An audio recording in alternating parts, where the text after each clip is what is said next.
ในเวลา8:34ของคืนวันที่29นี้ทางทีมงานกู้ภัยซึ่งเป็นเจ้าหน้าที่กู้ภัยจากเซี่ยวซานประเทศต่างๆและเนาะรวมทั้งไทยแล้วก็ได้นำพาผู้ประสบภัยคนที่หนึ่งชื่อเฒ่ามืดเนาะออกมาจากถ้ำได้สำเร็จภายหลังที่ออกมาจากถ้ำแล้วก็ทีมงานแพทย์ที่ได้กะเกียมอยู่สนามเนาะทีมงานฉุกเฉินก็ได้ปฐมพยาบาลในขั้นต้นจากนั้นก็ได้ลำเลียงผู้เกี่ยวด้วยรถรับส่งคนเจ็บของบริษัทภูเบียไมนิ่งนำผู้เกี่ยวไปสืบต่อ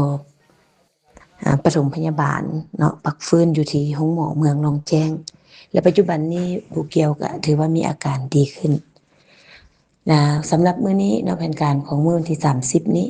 ทีมงานกู้ภัยเจ้าหน้าที่ภาคส่วนต่างๆก็แม่นยังสืบต่อปฏิบัติตามแผนที่ได้กำหนดไว้จะเร่งเคลื่อนย้ายผู้ประสบภัยที่ยังติดค้างอยู่ในถ้ำ4คนที่ค้นพบในเมื่อก่อนแล้วนั้นทยอยออกมาเติม